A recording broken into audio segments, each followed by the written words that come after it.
Welcome back to the aphorism series. In this video, we are going to talk about the most important aphorisms of all, that is aphorism number 26, which states the homeopathic law of cure. Let us start by briefing aphorism number 21, which states the pathogenetic symptoms curative in medicine. Aphorism number 22, which states the contraria contribus curentur. Aphorism number 23, which states the demerits of antipathy. Aphorism number 24, which states the similia similibus curentur. Aphorism number 25, which states the merits of homeopathy. And aphorism number 26, we are going to study about it, which is the homeopathic law of cure. Let us start by reading the aphorism. This depends on the following homeopathic law of nature, which was sometimes indeed vaguely surmised but not hitherto fully recognized, and to which is due every real cure that has ever taken place. Now, what is the law? The law is a weaker dynamic affection is permanently extinguished in the living organism by a stronger one if the latter, whilst differing in kind, is very similar to the former in its manifestations. अभी तक जो हमने aphorisms पढ़े, उस aphorism में हमने अलग अलग पैथीज़ के बारे में पढ़ा. हमने पढ़ा what is isopathy, what is antipathy, what is homeopathy and what is allopathy. अब इन सब पैथीज़ के पढ़ने के बाद डॉक्टर हैनेमन ने आफ्टर हिज एक्सपीरियंस एक एफोरिज्म लिखा जिसमें उन्होंने कहा कि होम्योपैथी इज़ द बेस्ट. क्यों बेस्ट है? क्यों वो पैलिएशन नहीं कर रही, क्यों वो सप्रेशन नहीं कर रही, क्यों वो रियल क्योर की तरफ जा रही है? उसके पीछे कोई एक फंडामेंटल लॉ होगा ना. तो उस लॉ को उन्होंने एफोरिज्म नंबर 26 में समझाया है कि होम्योपैथी जो है वो नेचर के लॉ पे काम करती है. जैसा नेचर चला रही है वैसे ही होम्योपैथी चल रही है. एक स्पेसिफिक लॉ है which is the homeopathic law of nature, या इसको हम ये भी कहते हैं the homeopathic law of cure.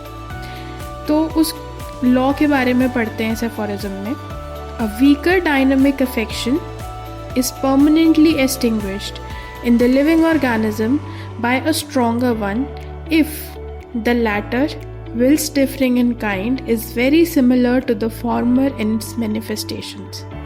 अब ये हमने बहुत बार रीड भी किया होगा. अगर आप अभी कॉलेज में ही हैं या आपने कॉलेज पास आउट भी कर लिया तो आपको याद होगा कि ये वाइवा का सबसे इम्पॉर्टेंट क्वेश्चन हुआ करता था कि state the homeopathic law of nature.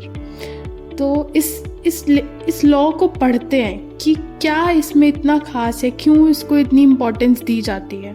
इसकी एक्सप्लेनेशन पढ़ते हैं और फिर इसका एक एग्जाम्पल समझेंगे. According to the principle, a weaker dynamic affection, a disturbance of the body's vital force, can be permanently extinguished by a stronger one, provided that the stronger affection is very similar to the weaker one in its manifestation. It is also referred to as homeopathic law of cure or law of nature. Dr. Henneman, through his aphorism, is basically saying that homeopathic medicines are able to cure because they work the way nature works.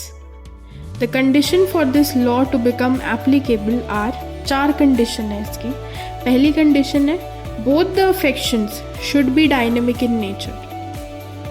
Second, they both should be similar in their manifestations. Third, they should differ in kind. Fourth, the latter one should be stronger than the former one. अब इन चारों points को summarise करते हैं. पहला point था both the affection should be dynamic in nature, मतलब कि weaker affection and stronger affection, दोनों अफेक्शन डायनामिक होनी चाहिए.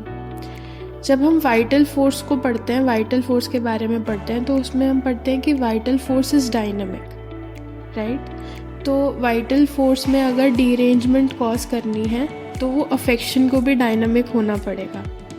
तो जो हमारी फर्स्ट अफेक्शन है, जो पेशेंट हमारे पास डिजीज़ लेकर आता है, वो first affection which is the weaker affection, वो डायनामिक हो गई. सेकंड, जो हमने स्ट्रॉन्गर अफेक्शन किसको कहा? हमने स्ट्रॉन्गर अफेक्शन कहा जब हम पेशेंट को कोई रेमेडी प्रिस्क्राइब करते हैं तो हमारी रेमेडी एक आर्टिफिशियल डिजीज़ प्रोड्यूस करती है उस पेशेंट में. उस आर्टिफिशियल डिजीज़ की पावर इतनी हाई होती है कि जो वीकर अफेक्शन है वो इरेडिकेट हो जाती है और सिर्फ जो मेडिसिनल आर्टिफिशियल डिजीज़ है वो परसिस्ट कर जाती है और विद टाइम वो अपने आप ख़त्म हो जाती है।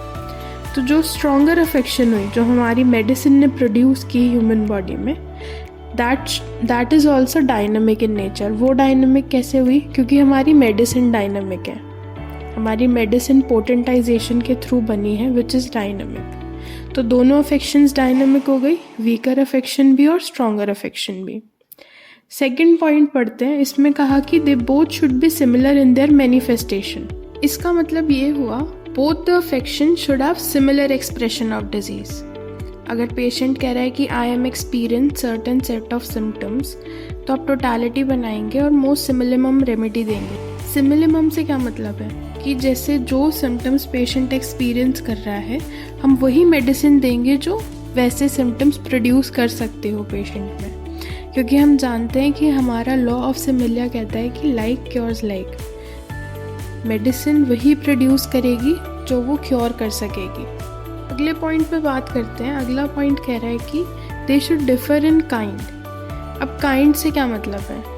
जो पहली डिजीज़ है वो डिजीज़ आई वाइटल फोर्स की डीरेंजमेंट से, ठीक है, और जो दूसरी डिजीज़ है यानी कि जो दूसरा अफेक्शन है वो है आर्टिफिशियल डिजीज़ जो हमारी ड्रग से आई, राइट। तो दोनों का काइंड अलग हो गया, एक वाइटल फोर्स की डीरेंजमेंट से पैदा हुई थी और दूसरी जो हमने ड्रग इंड्यूस करके पैदा की है, दोनों का काइंड चेंज हो गया। फोर्थ पॉइंट हुआ the latter one should be stronger than the former one, यानी कि जो हमने ड्रग से इंड्यूस की, जो हमने मेडिसिन देकर पेशेंट के अंदर आर्टिफिशियल डिजीज़ क्रिएट की, वो स्ट्रॉन्गर होनी चाहिए। तभी वो जो ऑलरेडी प्रेजेंट वीकर अफेक्शन है उसको परमानेंटली एक्सटिंग्विश कर पाएगी। तभी वो जो ऑलरेडी प्रेजेंट वीकर अफेक्शन है उसको परमानेंटली एक्सटिंग्विश कर पाएगी। इस लॉ को एक एग्जाम्पल के थ्रू समझते हैं। सपोज़ एक मदर सन ड्यूओ है जो बाहर घूमने के लिए निकले हैं और जो बच्चा है, जो छोटा बेटा है उनका, वो डॉग से डरता है और उसके सामने एकदम से डॉग आ जाए तो वो डर जाएगा ना, वो बोलेगा कि ये तो मुझे काट लेगा, वो आगे नहीं जाएगा।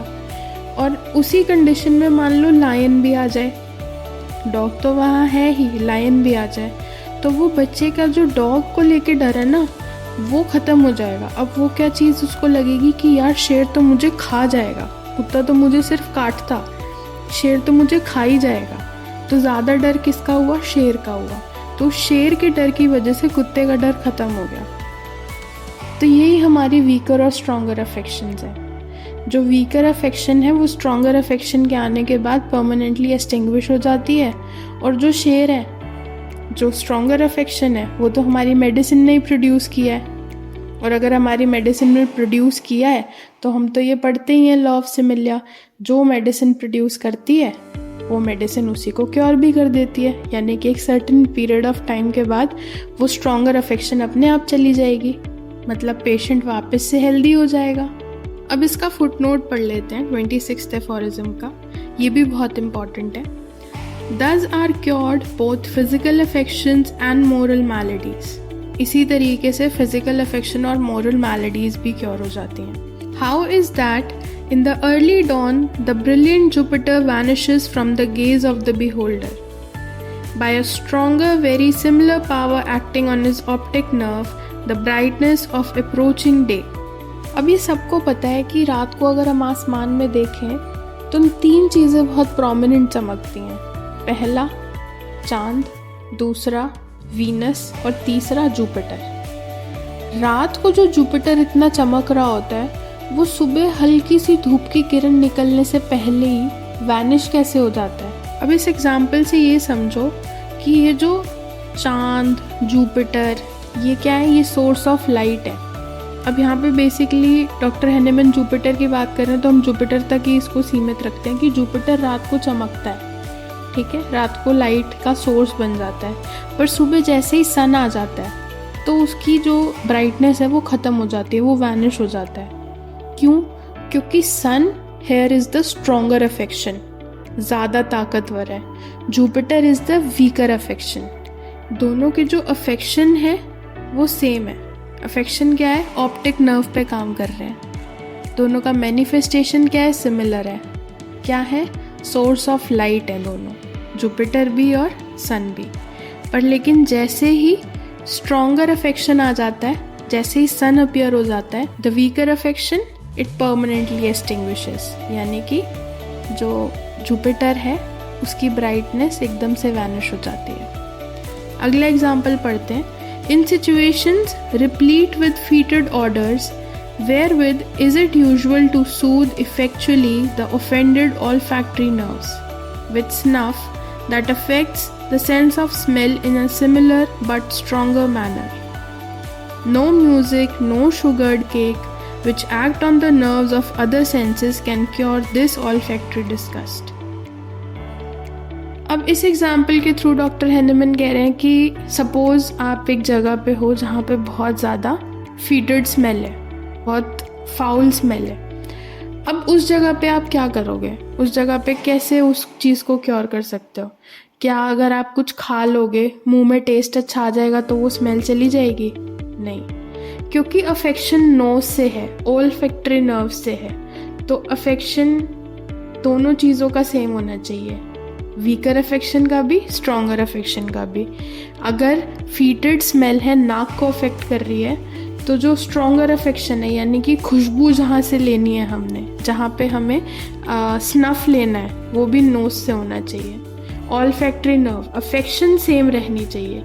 आप सोचो कि कुछ खा के आप उस स्मेल को इरेडिकेट कर दोगे, कुछ इमेजिन करके आप उस चीज़ को इरेडिकेट कर दोगे तो नहीं कर पाओगे. अफेक्शन शुड बी सेम, और यहाँ अफेक्शन ऑल्फैक्टरी नर्व है. मैनिफेस्टेशन क्या है? जो स्मेल है वो स्मेल जानी चाहिए. अगर बैड स्मेल है तो उसकी जगह गुड स्मेल डाल दो.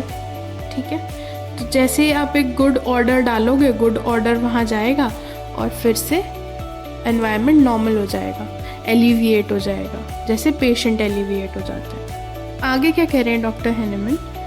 How does the soldier cunningly stifle the piteous cries of him who runs the gauntlet from the ears of the compassionate bystanders, by the shrill notes of the fife commingled with the roll of the noisy drum, and the distant roar of the enemy's cannon that inspires his army with fear, by the loud boom of the big drum, for neither the one nor the other would the distribution of an brilliant piece of uniform nor a reprimand to the regiment suffice. In a like manner, mourning and sorrow will be effaced from the mind by the account of another, and still greater cause for sorrow happening to another, even though it be a mere fiction. कैसे stronger affections या stronger sensations लोगों को difficult या painful experience cope up करने में help करती है. जैसे आपने देखा होगा कि जब सोल्जर्स को कोई पनिशमेंट दी जाती है तो उस टाइम लाउड साउंड्स प्रोड्यूस किए जाते हैं, फीफे के, ड्रम के. क्यों किए जाते हैं? इट इज़ बिकॉज कि जो आसपास के बाय स्टैंडर्ड्स हैं उनको डर ना लगे, उनको ना पता चले, तो वो जो लाउड साउंड है वो कहीं ना कहीं ड्राउन आउट कर देती है इन लोगों की पिटियस क्राइज को. अगला जो एग्जाम्पल दिया वो दिया कि जब सोल्जर्स की करेज बूस्ट करनी होती है तो क्या करते हैं, जो एनिमी के कैनन फायर की नॉइज़ होती है ना, उसको ये लोग बड़े बड़े ड्रम को बूम करके और फिर उसको ख़त्म कर देते हैं या उसको मास्क कर देते हैं. कहने के लिए the noise of the enemy cannon fire can be masked by the booming of a big drum which boosts the soldier's courage. आगे जो उन्होंने कहा वो कहा कि हम डे टू डे लाइफ में ये देखते हैं कि किसी का अगर हमसे ज़्यादा सॉरो है ना, कोई हमसे ज़्यादा ग्रीफ में है, तो वो जब हम उसकी कोई बात सुनते हैं तो हमें लगता है हमारा दुख कितना कम हो गया. Right? Hearing about someone else's greater sorrow can alleviate one's own grief. The injurious consequences of too great joy will be removed by drinking coffee, which produces an excessive joyous state of mind. Nations like the Germans, who have for centuries been gradually sinking deeper and deeper in soulless apathy and degrading serfdom, must first be trodden still deeper in the dust by the Western conqueror until their situation become intolerable. Their mean opinion of themselves was thereby overstrained and removed. They again became alive to their dignity as men, and then for the first time they raised their heads as Germans. इसके through अब doctor Hahnemann ये बता रहे हैं कि suppose कोई patient है जो बहुत ज़्यादा जॉयफुल फील कर रहा है, एक्सेसिव जॉयफुल, ठीक है, तो ऐसे पेशेंट को कॉफ़ी पिला देनी चाहिए. क्यों? कॉफ़ी क्या करती है? Coffee also make people over excited, तो ये इमोशंस को बैलेंस कर देगी. ऑलरेडी जॉयफुल है, जॉयफुल से और ज़्यादा ऊपर चला जाएगा, ओवर एक्साइटेड हो जाएगा, तो वो जॉयफुलनेस को ख़त्म कर देगा. राइट, इमोशंस बैलेंस हो जाएंगे. अगला पैसेज जो उन्होंने बात की नेशन के बारे में. अब यहाँ नेशन के बारे में या ग्रुप ऑफ पीपल के बारे में कहा कि जब ग्रेटर हार्डशिप्स आती हैं ना, तो पीपल और मोटिवेट हो जाते हैं काम करने के लिए. जैसे जर्मन का एग्जाम्पल दिया उन्होंने. यहाँ जर्मन्स के बारे में डॉक्टर हेनेमन ये कह रहे हैं कि यहाँ के लोग बहुत अपैथेटिक और सबमिसिव होते जा रहे थे. तो देयर वाज अ नीड कि लोग ऐसे कॉन्करर के अंडर सफ़र करें, तभी वो इस सिचुएशन के ख़िलाफ़ खड़े हो पाएंगे. जितना आप किसी को सप्रेस करोगे, ऑप्रेस करोगे, उतना ही वो राइज अप होता है. तो there was a need for this, right. तो उन्होंने इस नेशन के बारे में भी मेंशन किया इस फुटनोट में. That's all in the video. Thank you for watching.